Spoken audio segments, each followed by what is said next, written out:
go.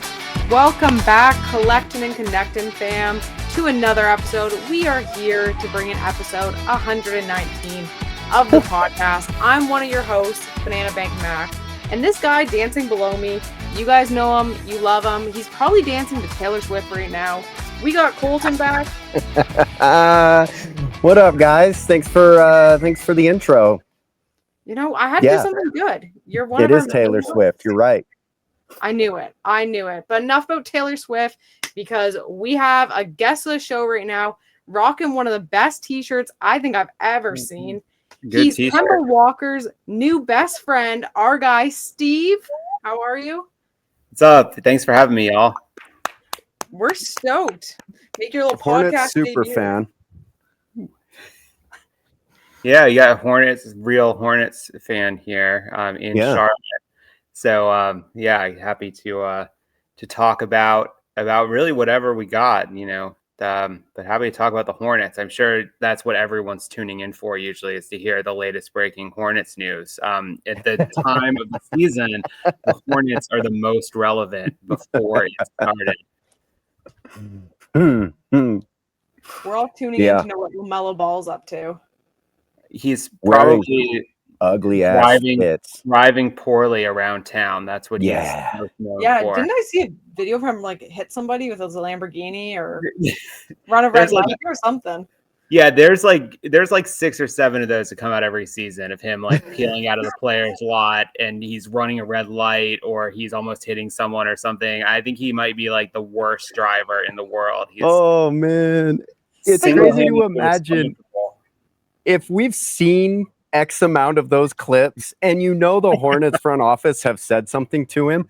Think about all the things we haven't seen. I mean, that's the truth. That's the truth. I think he might be responsible for like the increase in insurance rates around Charlotte.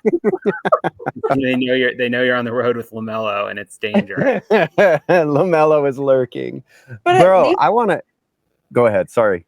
No, you're good. At least it's him next to you, because his cars are like so out there with color and everything. Like you're like, oh, an orange Lamborghini. It has to be LaMelo who might hit me here. Like, yeah, you're prepared. That's true. Yeah, you know what I'm saying. Yeah, you can tell he's coming from a ways away. So, you got to hang out with Kemba. I did get to hang out with Kemba last week. Yeah. So, for those that don't know, there was a new little mini set that dropped on Topshot of Kemba Walker vintage vibes. I believe there are 4 moments total. Is that correct? 3 dropped and then the challenge reward? Or is it 4 and 1? It's 4 and 1. Yeah, 4 and 1. Okay. Those moments were pretty sweet, especially for a Hornets collector. I think everybody has a few Kemba memories, especially college Kemba. But Topshot did a little contest. There were multiple ways to enter. If you bought a Kemba pack, if you participated in the challenge, I think. If you were on his leaderboard, I think. Am I getting all this right? Yeah, there's player leaderboard. I think I know Burko was there. He's number 1 on the Kemba leaderboard. He's the UConn super fan on Topshot, the guy who's always buying all the UConn special cereals, and Kemba, I think, is his all-time favorite. So he's number 1 on Kemba. And I'm pretty sure the way I got it was from Hornets leaderboard, and you had Hornets as your favorite team. There were a few of us there, the Hornets fans. I think I'm like number 80 overall, which is pretty good considering it's got that LaMelo Cool Cats in there. So that's so true. Yeah, the people who aren't Hornets fans are basically taking up a lot of that. Bought it when it was like $8,000 or something. Yeah, not me. But I think a lot of the Hornets favorite team people were there too, which was cool as well. Do you remember how many were on there, roughly? I think there were about 11 people on there. That's awesome. So, set the stage for us. It's a Zoom call or Google Hangout or whatever. You're in your cool office that you're in right now, I bet. Yeah, I was here. This is actually my living room. My office my actual home office doubles as my son's bedroom. He's 16 months old tomorrow. So he's by this time of night, he's in there, hopefully fast asleep or entertaining himself in his crib. So I'm down here in the evenings. So we log on. Your son's asleep, and you tell Kemba, "Yo, Kemba, I just got my son to sleep. Hold it down. Please keep it down." And then what? Then what happened? Yeah, we went through. Jacob was there. He did some intros. Introduced Kemba, the man who needed no introduction to anyone, but he kind of explained the situation to him, and he's like, "Oh, here are some of collectors who got in from Topshot, and we've got some questions. People can kind of put your name up in the chat if you've got a question." I think Burko went first because he's the Kemba super fan, and he asked him, and he had some like very specific UConn stuff about Kemba. Do you remember this game? Do you remember this thing and things like that? And from there, we all kind of took turns asking questions. We got in a bunch. I think everyone got in 2, 3, 4 even questions for some people. Yeah, Kemba, he was really good. He was open and he wanted to answer. He was willing to answer what we asked him. Like, no one asked him anything like controversial, like who was your greatest enemy in the league. But Right. We were asking things about a ton of stuff. Like, Burko had a lot of questions about his college career at UConn, which everyone remembers that he was like one of the greatest college basketball players of all time.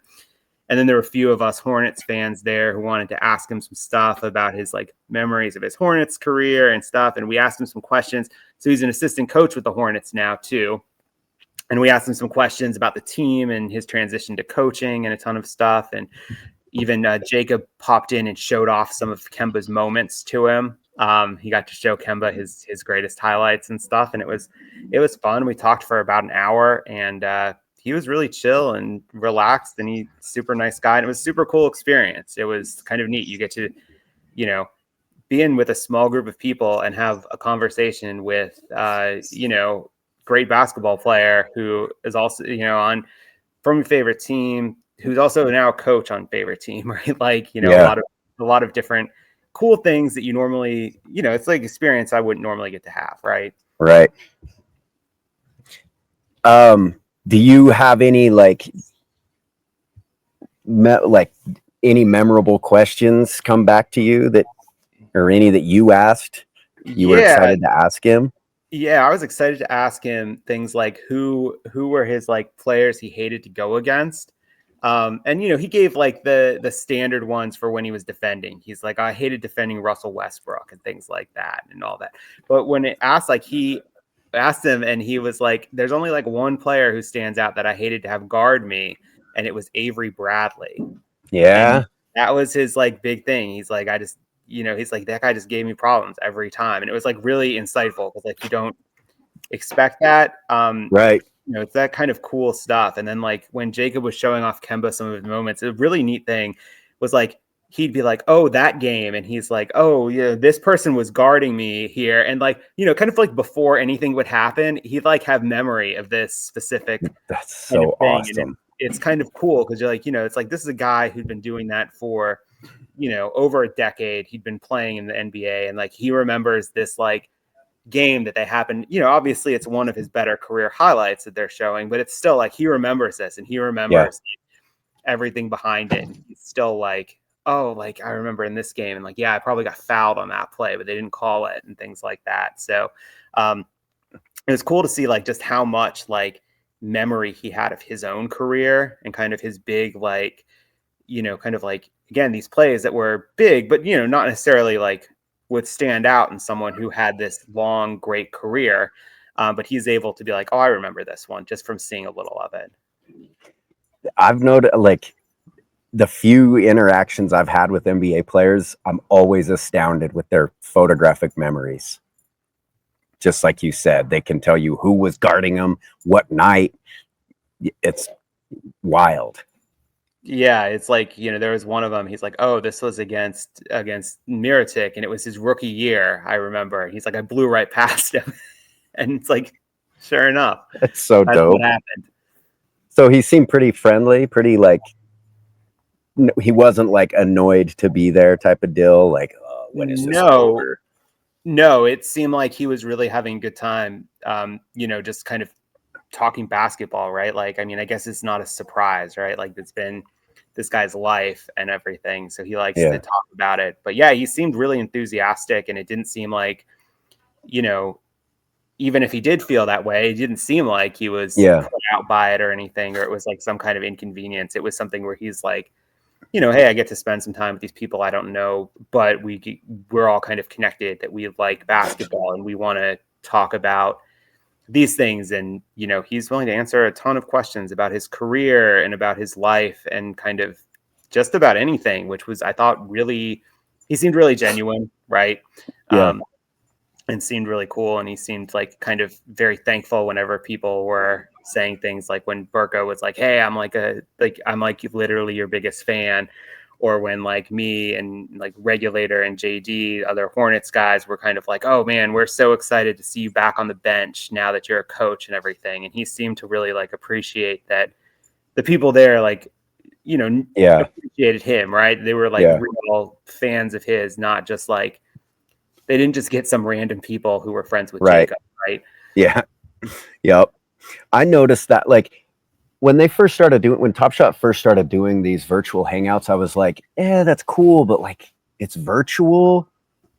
And then I was lucky enough to do one with Gary Payton, and I was like, this is better. Like, this is better than an IRL because they've had time to prepare for it.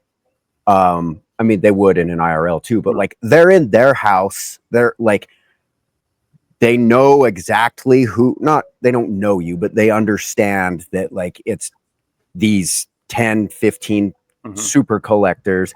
So they just seem a lot more like Gary Payton was like, I felt like we were going to go way longer than we were scheduled to, because he was just like down to yap. Yeah.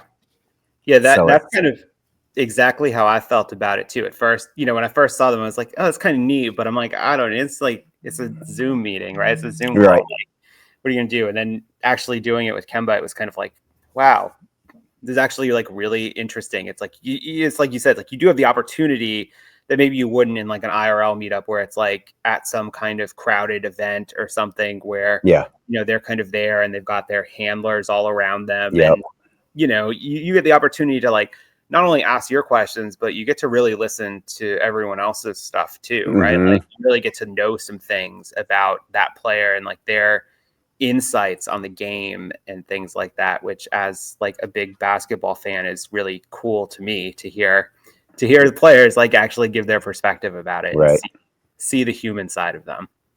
Hell yeah. So do you have oh, sorry, Coultin. I was just going to ask if you know if Kemba collects on Topshot. No, he doesn't. He didn't then. I don't know if he did, but Jacob was giving him a bit of a sell. He showed him Carmelo Anthony moment because he said Carmelo was his favorite player. And showed him some of those. Kemba thought they were cool. Yeah, you know, he showed Kemba some of his highlights and some of the other ones, and you know, he seemed to think it was really cool. He says, you know, he doesn't collect a ton of things. I think he collects like figurines. He said he has some. I don't remember. He said what kind of figurines. So, you know, I like to think like Precious Moments figurines or something like that. It's probably like Funkos or something instead. But I'd rather it be something like Grandma would collect.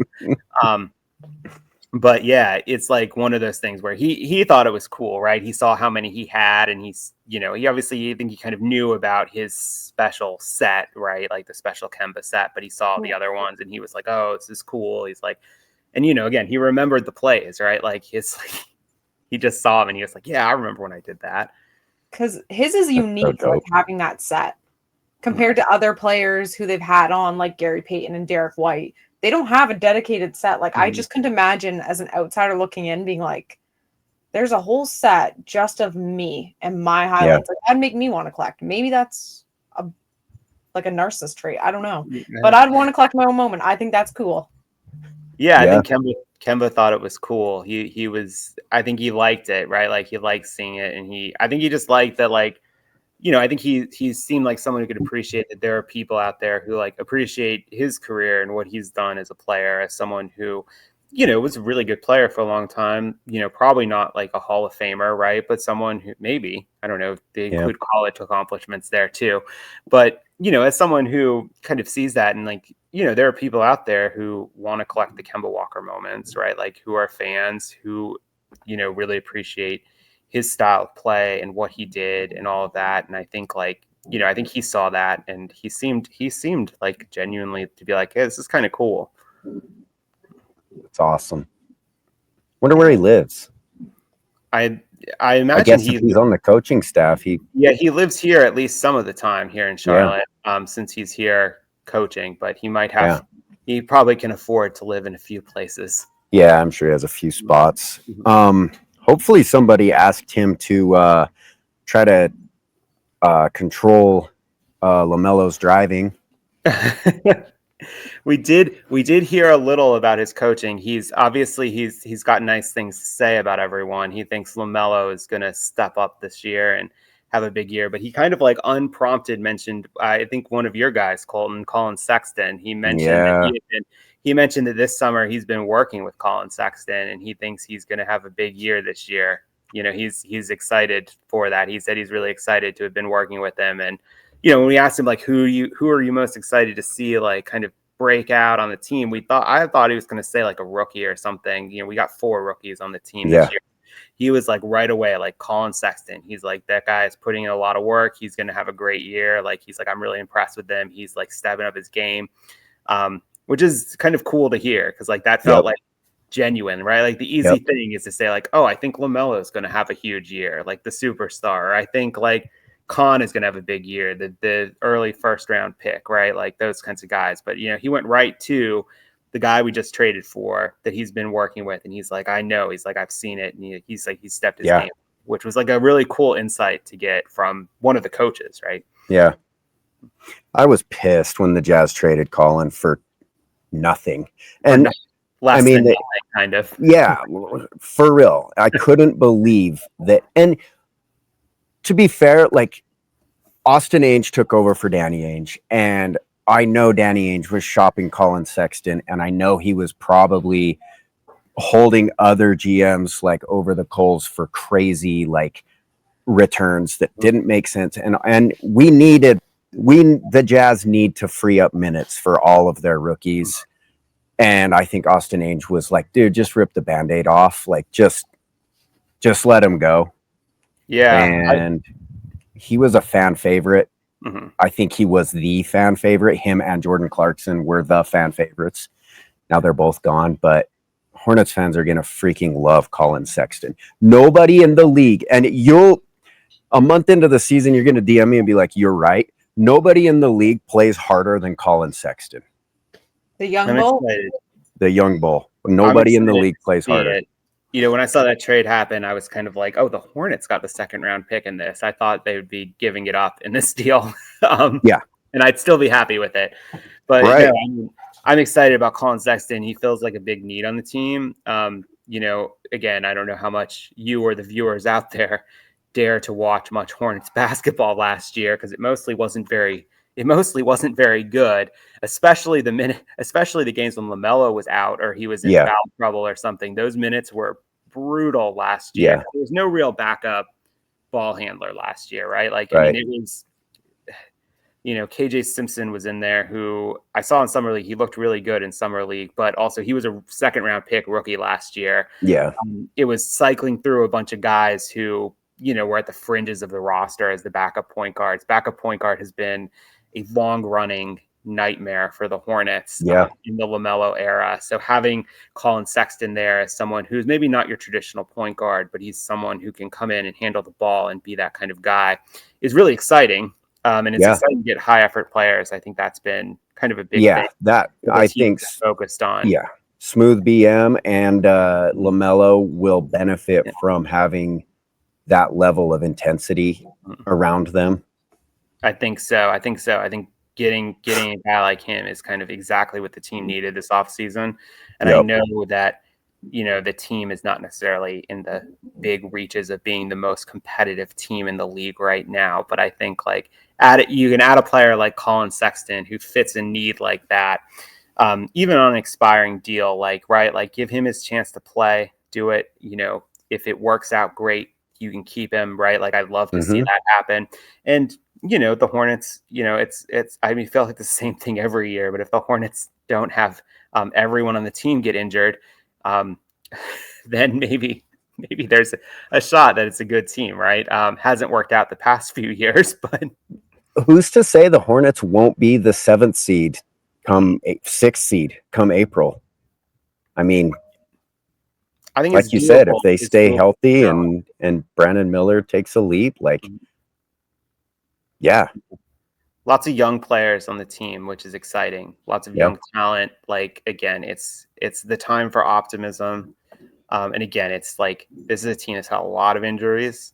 And it's just hopeful that, that year where most of the guys play 65, 70 games, right? Like, that's big. It's a big difference. Like, this year there's a lot of, I think they have like 17 guaranteed contracts still. So there's like guys they still need to get rid of, but like they have a deep team of, they picked up guys like Plumlee and Dinwiddie and things like that to be kind of like the back of the bench veterans. Like the guys who were doing that before, like they had Taj Gibson. Like Taj is great. It was a good player, right? Like great, like a locker room guy.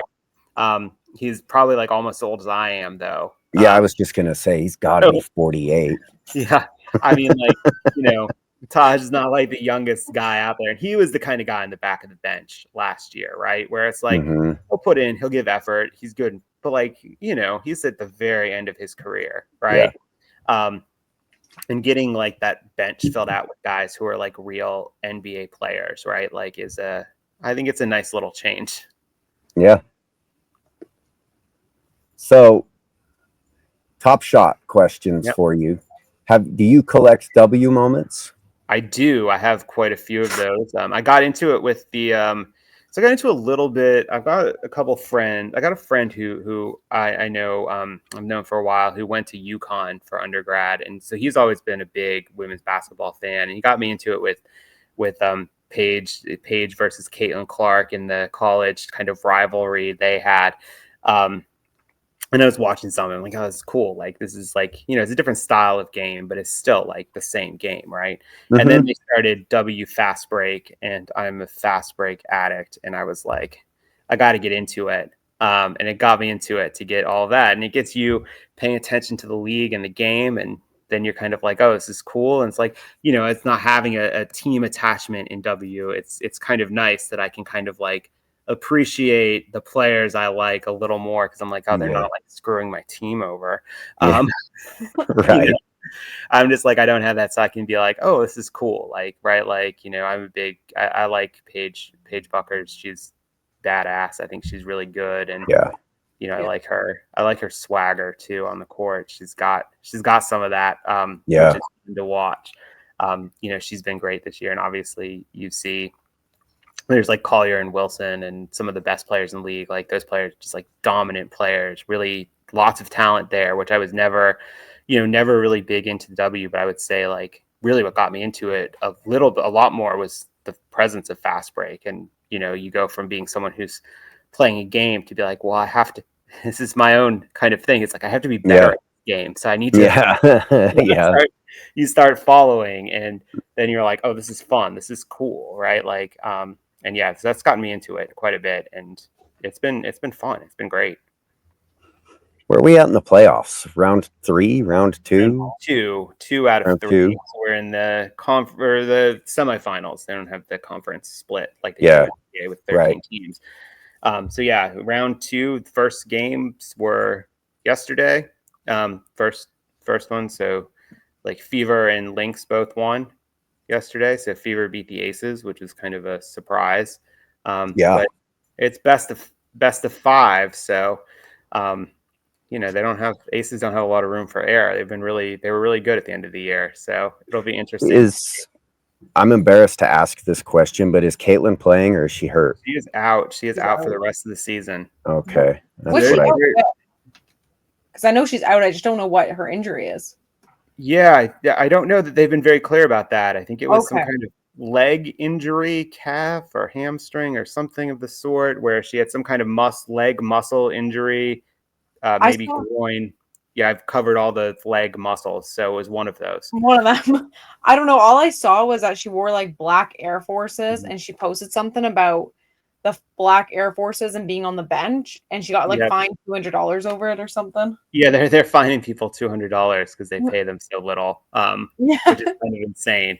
Obviously she makes more money in a year than I do because of her endorsements and everything, but her actual WNBA salary is something like $78,000 a year, which is like insane to me.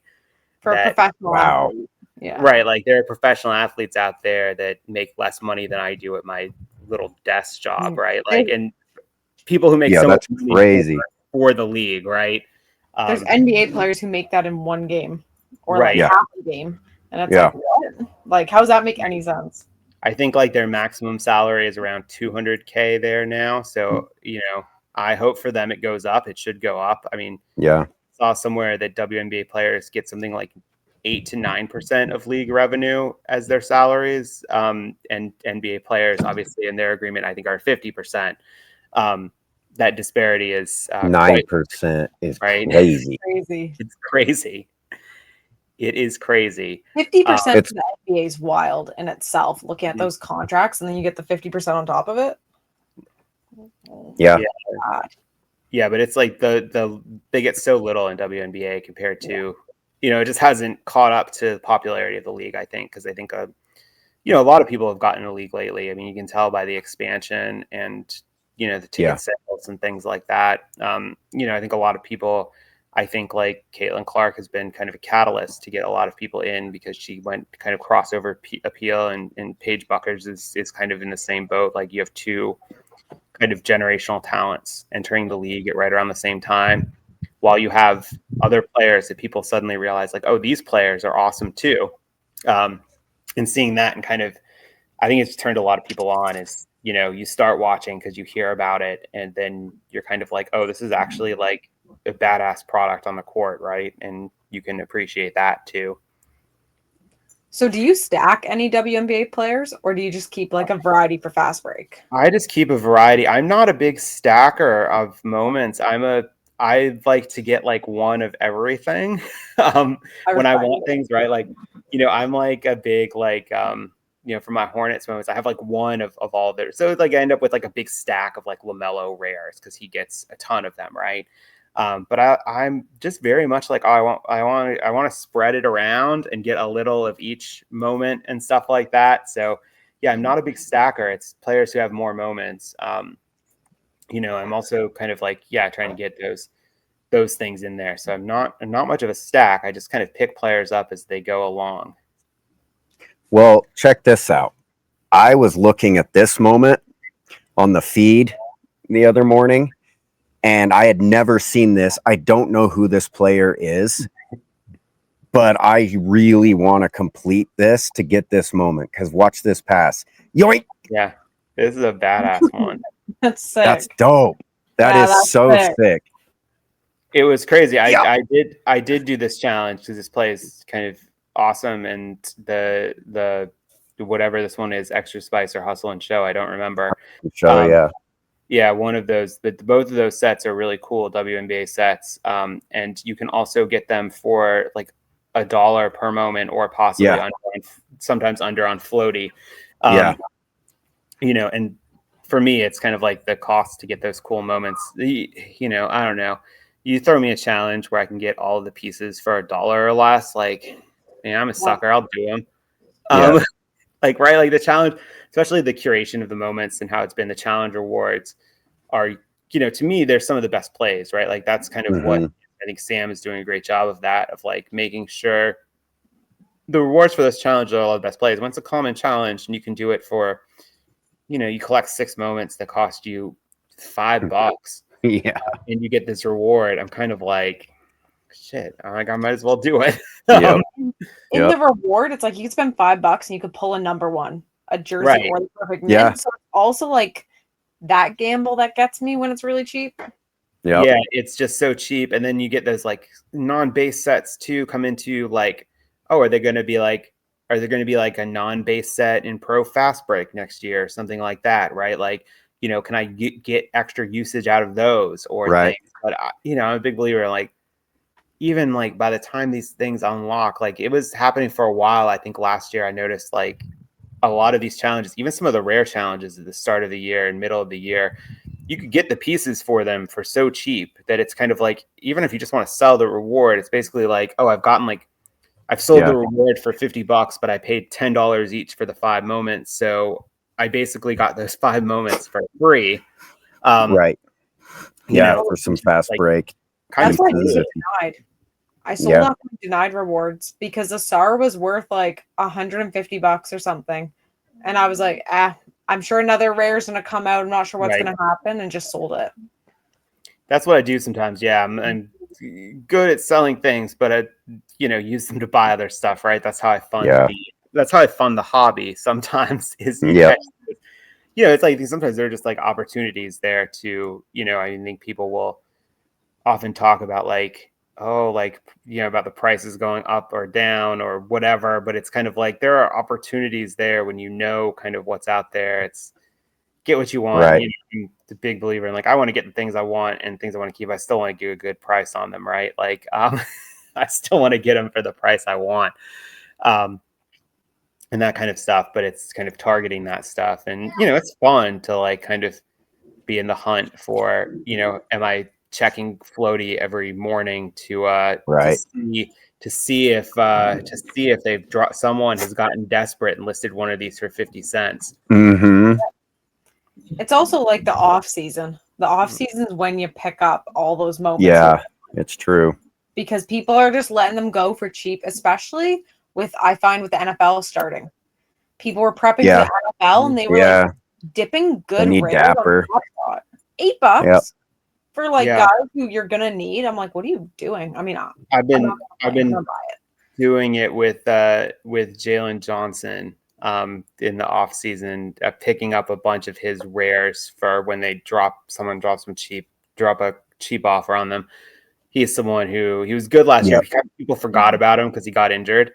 Now I'm like, this guy's good. He doesn't have many rares, right? Like he's not someone who has a ton of rares. Like people are gonna. It happened last year. It happened before that. Like people sell. I don't get why they do it. People sell their stuff at the end of the season when it's dropping in value. They'll send it in off season, and then those same people will come back in October and they're like, "Oh, it's time for me to buy these moments again." Yep. Which is happens every year, and it's so predictable and it's so easy to be like, I always like to tell people, I'm like, the time to buy is the off season. Get your good deals. Not as many quite. I think people have gotten a little wiser, especially in the legendary. I noticed that this year haven't been quite there like they were last off season for the legendaries. Depends though. Like RJ Barrett's legendary, I picked up the other day for $70 for exclusive BananaMac NFT holders. And we're gonna be giving that away. But $70 for RJ Barrett, who last year was averaging 20 whatever points a game and was a fast break gem. That's insane. Yeah. Like, a good price. That's a good price. Yeah. $70 for anyone, like, right? Like all it takes is one big trade-in event where all day suddenly I'll go up to $100, right? Yeah. Totally. Like, that's a collector friendly price. That's what it's all about. Go to the offer and see what happens. Who wants to pay full price? Hey, while we chat, I was in a break the other night watching on Whatnot. I was watching a midnight polls break, and they do like giveaways in the chat, and I won this. Well, I didn't know what I won, but I won a giveaway, and this was what I won. This Prism Blaster. Is that my dude SGA on the box? That is your dude. You're repping Canada. I see that. I want to rip these on stream. Me and Coultin Jr. Nice. Are gonna rip while we chat, and cool. Yeah, we'll see what we pull. Yeah. Good luck. Good luck. Good luck to both of you. Hope you get something good. If you pull anything, you split it by 3, right? Sorry, 4. Yeah. Yeah. I figured that was a rule on this stream. So we got a Yusuf Nurkic over here, base. Oh, we got a David Robinson Ice Prism. Ooh, these are hot. Nice. That's Oh, nice. Hey, your boy, Oh, all right. Colin Mr. Sexton. Yo, BananaMac's boy. it's not my Grady Dick, but it'll do. Tracy McGrady. Yeah. It's got the Grady in it, right? Ooh, I got a banger here. A Matas.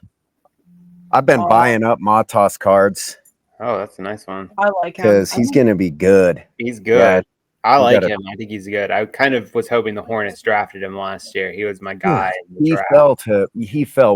the Jazz should have taken him Fell instead too of low. Cody Williams. You know who else That's I'm interested to watch this year? Jared McCain. Yeah, Because he got Big. injured last year and he was hot right before he got injured. he was like a lock for Rookie of the Year, and then he got hurt. Yeah, Mm. I am big on Jared McCain this year. I like him. You know, Philly's got like a weird roster because they got VJ Edgecombe kind of plays the same position. They've got Quentin Grimes plays the same position. They've got Maxey there, who's more of a point, but Right. that's like 4 guards. I guess maybe they haven't re-signed Grimes yet, but where's he going to go? Grimes was Nets looking coming good through. though last year. He was looking good. McCain was looking. McCain, I'm big on McCain. I got the classic. Got Ryba guy to default on the loan, Yeah. Yeah. and it was one I wanted him to default on anyway. So Yo, I bet you funded that right before I tried to. I probably did. I kid you not. I went to fund that moment and I'm like, no way someone got it. And then my phone went off to the floaty bot and it was like Jared McCain loan. And I was like, That's it. You got to be quick on those things these days. Was it the Rookie Rev? No. yeah. Yeah, it's the rookie rev. So I got that one like $110 or something. I felt like a steal. His Wow. off-season loans are putting me in a little bit of pain. What do you mean? Hard. Yeah, I remember loans used to sit there. Like I used to have my pick. Like I just go pop on in the morning at some point and look and be like, which one do I want to fund? Which one now? Now it's like they go so fast. You know, you catch, maybe some of the LeBron Finals ones from Ghana and Rare will sit for a little longer. Those are always great loans to fund, but I know they're never going to default on them. I know I'm just going to be making my interest from them. I like that. I do like that. That's nice. It's nice. Sometimes though, with some of the legendaries, oh, there's Grady. Dick in the chat. Yep. But sometimes got Dick. with legendaries, I'm just funding them with actually a hope that they default, right? Like I'm like, Yeah, right. Sometimes I'm shocked at what he defaults on though. Like I got a Reed Shepard rookie revelation number 2. That default. Really? Yeah, and it was like 140. And Reed Shepard's about to go off Well, because Fred Van Vliet just tore his ACL. You want to buy it, it's for sale. Big opportunity for him. But yeah, I think sometimes with Ryba, it's I know y'all have had him on, but I think sometimes it's the cash flow thing for him, right? Like it depends what he's got out, and if he feels like he's like just over leveraged on a certain point, he's just now he has lately I noticed he has not had a problem with cash flow because his loans get eaten up in seconds sometimes. But when I started funding loans back, probably over a year ago, those things would just sit there forever, right? Like sometimes, like I think it was maybe like, me and you and a couple other people who were out there actually funding them. And I think, I think, Josh was there too, where he was still, I think he was mostly not funding. He was mostly borrowing, but there weren't a ton of us out there funding loans back last year. And I think everyone had kind of realized quickly, like I talked to a lot of people and they're like, oh, what happens if someone defaults? And I'm like, well, if they default, you get like their moment for like probably way less than it's worth. I mean, like, these are 30-day loans. The price is not going to change that much if you're smart about it. Right. No. Don't fund something that's way overvalued, but like it's really easy to look at what the value is and like most of these you're like getting for less than high offer. Yeah, Near and if you know the player, yeah, like you get dumped on something, like whatever, you get something defaulted and you don't want it, like you can probably make money off the offer. How do you guys can see each other loaning on things? you can just see the wallet address. Yeah. So like if people know someone's wallet, I mean, you can tell, or I comment on them. Sometimes I share what I funded them and why, Yeah. but yeah, it's just like, yeah, I remember back in the day, like it was like 4 or 5 wallets that you'd see funding over and over again. And now it's a bunch of different wallets that pop up in there. it's a ton. I think I think RRX just funded his first one this week. He did. Shout out RX. He knows. Oh, yeah. It hit our Discord chat, and I've never been so proud. I'm like, you guys are all forced to listen to me yap about Floaty so much that when I finally corrupt people into this universe, I'm just really excited. Do you know if did my friend, I don't want to name names, but the one we were texting, do you see him funding ever? I don't know his wallet, so I'm not sure. Yeah.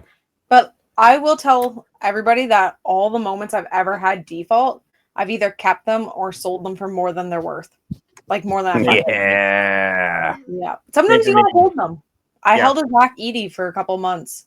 That was a default because I couldn't get the value out of it. Mm-hmm. Yeah. But you just gotta wait. Yeah, and especially when with the buyback in option in action, sometimes you just sometimes if you don't want it, you just stick it up at the low ask and see what the buyback does. Because it'll come for it sometimes. It's a strategy, right? Like it's a real strategy. I think that's like part of it. I think it's part of Ryba's strategy, right? That is like there is some benefit to you get things on offer, and if you don't need the liquidity right away, you just stick that thing up at low ask. Put it on the floor, wait for someone to come at it, right? Like, on some of these, there's such a big difference between ask and offer that it can be strategy. Obviously, it's a risk, right? Right. But, you take that risk, and if you're willing to take that risk, there's money to be made in it. But yeah, I've never lost money on a loan funding him. That's crazy. And, it's cool because it's like kind of just passive income for me. Like it's like whatever. Use some of that crypto money in there to just. Well, that's why I fund a lot of Josh's, so like are rare because his are longer term. So it's typically 79, 89, 99 days. Which I struggle with that because I like my money to come back in the 30, but then I'm like, I know it's coming back.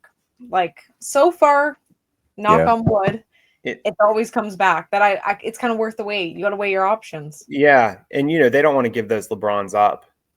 They cornered the market on them, both of them, and they don't want to lose them. So I like funding those. I like funding those LeBron finals moments from them. Guys, it's guaranteed, right? And it's good money, and I use that money to continue to fund things, and it grows quite a bit, and it's a cool use case for it.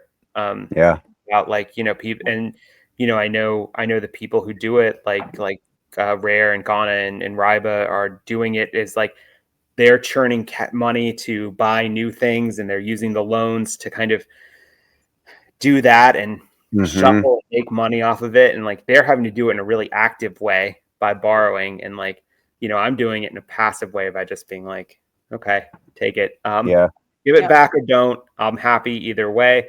Because I've like made my decision that like this is something good, and I picked up a lot of cool. I picked up stuff I've kept because I wanted it. I picked up stuff I've sold because I didn't want it, but I thought it was good value.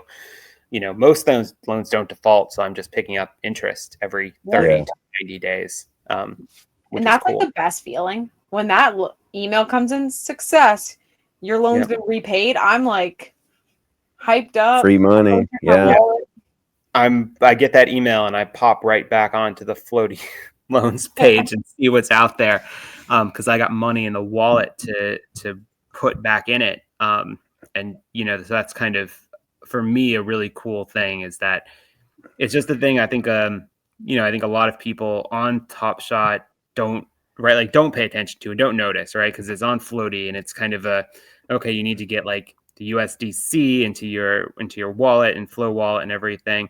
But like once someone learns how to do that and they get comfortable with it, like it clicks to them like, oh, like this is what happens. And like it's kind of like, it's like you're the pawn shop, right? Yeah. I always tell people Yeah, I need to figure it out. I can't understand it, but Ryba guy's always putting up Walker Kessler rookie revelations and I swear he does it to tempt me. He tries to get people into it. That's his thing. He wants more and more people to fund his stuff. Yeah. Coultin, do you have a BananaMac NFT? I don't. If I don't you know fund how. one of his loans, you get one. He's got a bunch Maybe of them. we need to have a tutorial. Yep, all his lenders get a BananaMac NFT, and I mean, there's an RJ Barrett. Maybe it's got your name on it. Good stuff. I won a Jamal Murray legendary out of that.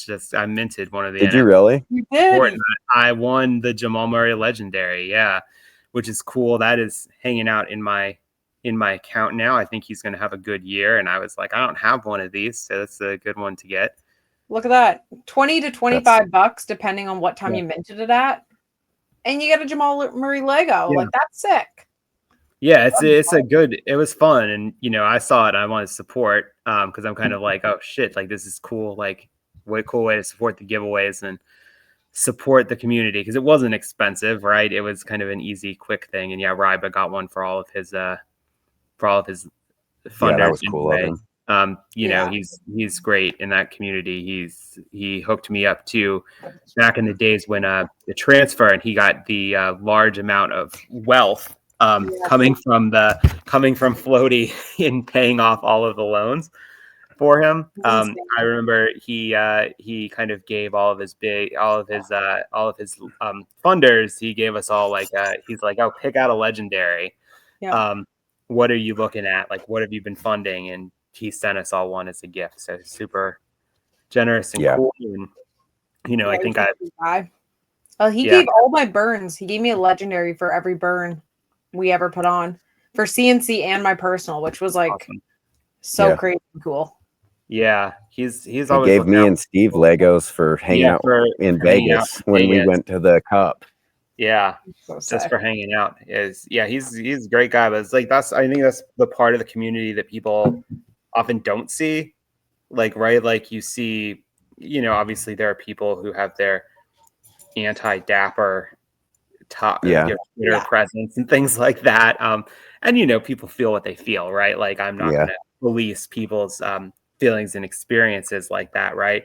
But I think like you don't see as much about like the parts of the community, like cool things I've gotten to do. Like I got to hang out with Kemba Walker. I got to go to Las Vegas to watch the NBA Cup game, right? Like we hung out in Vegas Summer League, right? All of that stuff. And like doing that stuff just by being on Topshot is like kind of cool. And there's opportunities elsewhere, right? Like probably if you're at the All-Star game any year, you're probably going to have an opportunity to show up at some kind of event and do something kind of cool.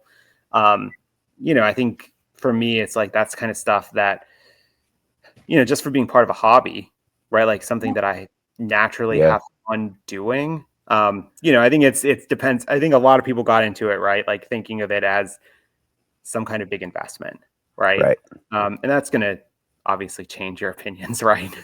Kind of those things that you think but like, I think right now it's in a state where a lot of people can have fun with it, right? Like, and kind of be like, cool games, right? Like I like Fast Break, all of that. Like, I picked up a Luca legendary on offer. That was my big purchase over the summer. I think Which one?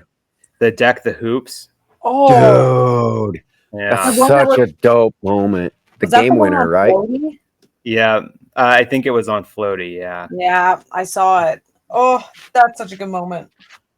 Yeah, it was. It was a good one, and I was like pumped to get it because I was like, that was he was a player I was targeting to get a legendary of if I got it at the right price over the summer.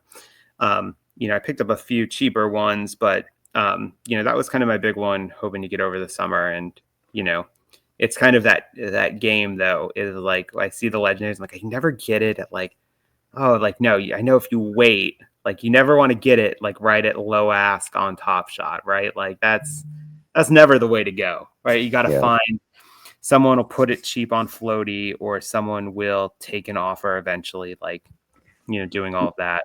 My new strat is I got I completed the Goofy movie set on Pinnacle. Nice. I'm going to turn that into a Luca Lego. I think you can watch. do it. Boom. I just got into Pinnacle a couple of weeks ago. Diamond got me into it. Sharing the Goofy movie pre-sale with some of us in the like Topshot beta Discord. He's like, hey guys, like it's pre-sale, like all that. And I pulled the Powerline Chaser, a pretty good serial, and got some money off of that, and then started looking at the pins and the trading event that they did, where you had to make the 81 trades. Yeah, I did that. Way to get me hooked. Turn something into a game. Yeah, where you have to do something. And I think at the time I had like 3 tradable pins or something. And I was like, let's do it. I bought like a couple of the capsules, and I pulled like one of the digital displays off of a capsule, and I was like, oh shit, like how much is this stuff worth? Like, and it was like 30 or 40 bucks, but I'm like, I paid $7 for this. It's cool. Yeah. More fun gambling than on packs, I think, sometimes, because like you have like just like a known and set probability on all of the capsules, right? Yeah. Know what's out there and what's like things hit the storefront or they didn't. How much time is left, and like learning all of that about it. It's been fun. I've been some of the stuff like I have the I completed this time on the marketplace this weekend the Monsters Inc. set. The neon. That's sweet. Yeah. I think is just like the most badass aesthetic. And I sold mine. I had the girl, what's her name, but I sold it this weekend. Boo? Yeah, Boo. Yeah, I think it's cool. It's like kind of nostalgic for me because my first job was at a movie theater, and one of the first big movies we had was Monsters Inc. That was after I was working there. So to show how old I was in 2001 at my first job. And I remember like the Monsters Inc. weekend. Yeah.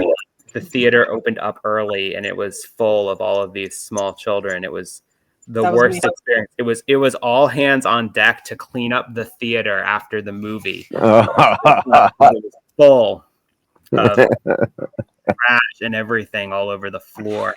Yeah. I need to inform you that I was definitely one of those small children. Oh, this is where my popcorn goes? Yeah. I know I'm going to meet Steve down the road. Yeah.